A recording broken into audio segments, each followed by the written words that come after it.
সুখবর প্রিয় শিক্ষার্থী বন্ধুরা, যারা 2024 সনে একাদশ শ্রেণীতে ভর্তি হতে যাচ্ছ, তারা অলরেডি কিন্তু অনেকেই ভর্তি হয়ে গেছো এবং আগামীকালে থেকে হচ্ছে ক্লাস শুরু হবে। এবং যারা চতুর্থ পর্যায়ে আবেদন করতে পারবে এবং কারা চতুর্থ পর্যায়ে আবেদন করতে পারবে এবং সেই আবেদনের ফলটা কবে প্রকাশিত হবে এবং নিশ্চয়ন কি কবে করতে হবে, ভর্তি কত তারিখ হতে পারবে এবং হচ্ছে এই আবেদনের জন্য কত টাকা ফি লাগবে, ইন ডিটেলস তত তুমি আজকের এই একটা ভিডিও থেকেই পেয়ে যাবে ইনশাল্লাহ। বারবার বহু বিড়ম্বনার পরে তোমরা কিন্তু চতুর্থবার যে চতুর্থ পর্যায়ের আবেদনের সুযোগটি পেতে চলেছ। তো চলো আমরা সেটার বিস্তারিত দেখে আসি। আর যারা চ্যানেলটিকে সাবস্ক্রাইব করোনি, ভিডিওটি দেখা মাত্র তোমাদের কাছে একটি রিকোয়েস্ট থাকবে, চ্যানেলটিকে সাবস্ক্রাইব করে দিবে। তো তোমাদের কোনো কিছু জিজ্ঞাসা থাকলে সেটাও কিন্তু কমেন্ট সেকশনে জানাতে পারো। তো চলো আমরা এখন বিস্তারিত দেখে আসি। প্রিয় শিক্ষার্থী বন্ধুরা, বাংলাদেশ আন্তঃশিক্ষা বোর্ড সমন্বয় কমিটি থেকে যেটি জানানো হয়েছে, এটি জরুরি বিজ্ঞপ্তির মাধ্যমে কিন্তু জানিয়েছে 2024-25 শিক্ষাবর্ষে একাদশ শ্রেণীতে সর্বশেষ চতুর্থ পর্যায়ের, এটি কিন্তু সর্বশেষ আবেদন, চতুর্থ পর্যায়ে অনলাইনের মাধ্যমে ভর্তির আবেদন ফল প্রকাশ, নিশ্চয়ন ও কলেজে ভর্তির সময়সূচি সম্পর্কে এখানে বলা হয়েছে। তার মানে এই চতুর্থ পর্যায়ের আবেদনটি তোমরা জানলে যে এটি সর্বশেষ আবেদন, তাই যারা কলেজে ভর্তি হতে চাও তারা অবশ্যই এই পর্যায়ের আবেদনটিতে সুযোগটিতে তোমরা কাজে লাগাবে। শিক্ষার্থী, অভিভাবক ও বিভিন্ন কলেজের অধ্যক্ষগণের আবেদনের প্রেক্ষিতে 2024-25 শিক্ষাবর্ষের একাদশ শ্রেণীতে অনলাইনের মাধ্যমে ভর্তির লক্ষ্যে পুনরায় চতুর্থ ধাপে আবেদন গ্রহণের সিদ্ধান্ত গ্রহণ করা হয়েছে। এ বিষয়ে সংশ্লিষ্ট শিক্ষার্থী ও অভিভাবক সহ সকলকে নিম্নোক্ত সময়সূচি অনুসরণ করার জন্য অনুরোধ করা হলো। আবেদন পদ্ধতি: শিক্ষা বোর্ডসমূহের নির্ধারিত ভর্তি ওয়েবসাইট তোমরা জানো, www.xiclassadmission.gov.bd তে প্রদত্ত পূর্ণাঙ্গ নির্দেশনা অনুসরণ করতে হবে। পূর্বের ন্যায় যেভাবে আবেদন করার কথা ছিল সেভাবেই তোমরা আবেদন করতে পারবে। সংশ্লিষ্ট শিক্ষার্থী অভিভাবকদের কলেজে বিদ্যমান আসন সংখ্যা দেখে সর্বনিম্ন 5টি এবং সর্বোচ্চ 10টি কলেজে আবেদন করতে পারবে, যেটা পূর্বেও ছিল। 2024-25 শিক্ষাবর্ষে সর্বশেষ, এটি সর্বশেষ বারবার বলা হচ্ছে কারণ এটি সর্বশেষ ধাপ, চতুর্থ ধাপে অনলাইনের মাধ্যমে যে সকল শিক্ষার্থী আবেদন করতে পারবে। তো চলো আমরা দেখি কোন শিক্ষার্থী এই পর্যায়ে আবেদনগুলো করতে পারবে। তার আগে তোমাদেরকে অবশ্যই একটি রিকোয়েস্ট করব, অবশ্যই চ্যানেলটিকে সাবস্ক্রাইব করে বেল বাটনে ক্লিক করার জন্য, এটি আমার পক্ষ থেকে তোমাদের কাছে একটি রিকোয়েস্ট বলতে পারো।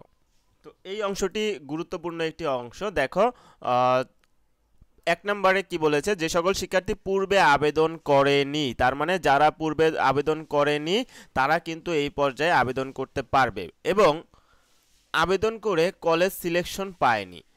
তাহলে এই দুইজনের কপাল তো একই রকম, একজন হচ্ছে পূর্বে কোনো আবেদনই করেনি, তারাও কিন্তু এই পর্যায়ে আবেদন করতে পারবে, এবং যারা আবেদন করেছো কিন্তু কোনো কলেজেই তুমি চান্স পাওনি, বোর্ড থেকে কোনো চান্স তুমি পাওনি, তাহলে সেই ক্ষেত্রেও তুমি পুনরায় কিন্তু আবেদন করতে পারবে।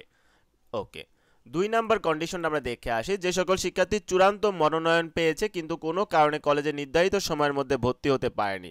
দেখো, চূড়ান্ত মনোনয়ন পেয়েছো মানে তুমি সিলেকশন হয়েছো, কিন্তু বর্তমান পরিস্থিতির আলোকে কোনো না কোনো কারণে তুমি কলেজে নির্ধারিত সময়ের মধ্যে ভর্তি হতে পারোনি কিংবা নিশ্চয়নটাও সম্পন্ন করতে পারোনি, তাহলেও কিন্তু তুমি এই যে আবেদন করতে পারবে এই চতুর্থ পর্যায়ে। প্রিয় শিক্ষার্থীরা, তাহলে তোমরা জেনে গেলে এই 2 প্রকারের শিক্ষার্থী কিন্তু চতুর্থ পর্যায়ে আবেদন করতে পারবে। আর যারা অলরেডি কোনো কলেজে চান্স পেয়েছো, নিশ্চয়ন হয়েছে কিংবা ভর্তি হয়ে গিয়েছো, তারা কিন্তু আর নিশ্চয়ন করে ভর্তি হয়ে গিয়েছো, তারা কিন্তু আর কোনো কলেজে আবেদন করতে পারবে না। মাইন্ডেড।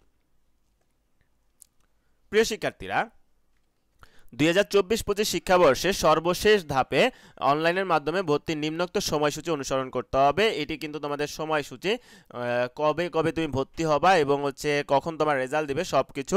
তো এইটা তোমাকে মাস্ট অনুসরণ করতে হবে, নয়তো কিন্তু তুমি চতুর্থ ধাপেও ভর্তি হতে পারবে না। দেখো, নাম্বার 1, চতুর্থ বিষয়ে চতুর্থ সর্বশেষ পর্যায়ের আবেদন গ্রহণ, মানে এই চতুর্থ পর্যায়ের আবেদন গ্রহণটা শুরু হবে 11 তারিখ রবিবার থেকে 14 তারিখ বুধবার রাত 10টা পর্যন্ত চলবে এই আবেদন প্রক্রিয়া। আজকে কিন্তু 7ই আগস্ট, তোমার 11ই আগস্ট থেকে 14ই আগস্ট এই কয়েকদিন টাইম পাবা, এর মধ্যে তোমরা অবশ্যই আবেদনটি সম্পন্ন করে ফেলবে। কেউ 14 তারিখ রাত 10টা পর্যন্ত অপেক্ষা করো না, দেখা যায় তখন আবেদন কিন্তু নাও করতে পারো সার্ভার লোডের কারণে। 2 নাম্বার, এই চতুর্থ পর্যায়ের আবেদনের ফল প্রকাশটা কবে হবে? দেখো 11 থেকে 14 তারিখ হচ্ছে তোমাদের আবেদনের লাস্ট ডেট, এবং রেজাল্টটা প্রকাশিত হবে হচ্ছে 17 আগস্ট রাত 8টা বাজে। তোমরা রেজাল্টটি জানতে পারবে যে তোমরা কোন কলেজে চান্স পেয়েছো, সেটি কিন্তু তোমরা জানতে পারবে এই 17ই আগস্ট। প্রিয় শিক্ষার্থীরা, চতুর্থ পর্যায়ে শিক্ষার্থীরা সিলেকশন বা নিশ্চয়ন করবে কখন? যারা যারা এই 17 তারিখ রেজাল্ট দেখবে যে তুমি কোনো না কোনো কলেজে চান্স পেয়েছো, দ্রুত 18 থেকে 19 তারিখের মধ্যে, মানে 2 দিন সময় তোমাকে দিয়েছে, 18 থেকে 19 তারিখ। 19 তারিখ সারা রাত না, 19 তারিখ জাস্ট রাত 8টা পর্যন্ত, মানে 18 তারিখ সকাল থেকে তুমি 19 তারিখ রাত 8টা পর্যন্ত তুমি হচ্ছে কি করতে পারবা, এই যে চান্স যারা পেয়েছো তারা কিন্তু নিশ্চয়ন করতে পারবা বোর্ডের একটি নির্ধারিত ফি এর মাধ্যমে। প্রিয় শিক্ষার্থীরা, কলেজে ভর্তি তাহলে তুমি কবে হবে? নিশ্চয়ন সম্পন্ন হওয়ার পরে 19 তারিখে তোমার নিশ্চয়ন সম্পন্ন হয়ে যাবে।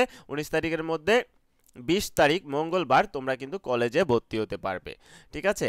উল্লেখ্য, 2024-25 শিক্ষাবর্ষে একাদশ শ্রেণীতে ভর্তির নীতিমালা 2024 অনুসরণপূর্বক অনলাইন ব্যতীত ম্যানুয়ালি কোনো ভর্তি করা হবে না। ম্যানুয়ালি কোনো ভর্তি কিন্তু করা হবে না। প্রাইভেট কলেজ হোক বা সরকারি কলেজ হোক, যেই কলেজ হোক, তোমাকে অনলাইনের মাধ্যমেই আসতে হবে। আচ্ছা, দেখো এটি কিন্তু প্রফেসর তপন কুমার সরকার স্যার কিন্তু সাইন করা একটি বিজ্ঞপ্তি, তাই তোমরা এটিকে সুন্দরভাবে ফলো করো এবং এই অনুসারে তোমরা যারা এখনো আবেদন করোনি বা সিলেকশন হওনি তারা আবেদন করে কিন্তু ফাইনালি কলেজে ভর্তি হওয়ার জন্য সিলেক্টেড হতে পারো। তো ভালো থাকবে সকলে। আর এতক্ষণ ধরে যারা ভিডিওটি দেখলে তাদেরকে ধন্যবাদ জানাচ্ছি। And don't forget to subscribe my channel, also like, comment and share the video. আল্লাহ হাফেজ, আসসালামু আলাইকুম।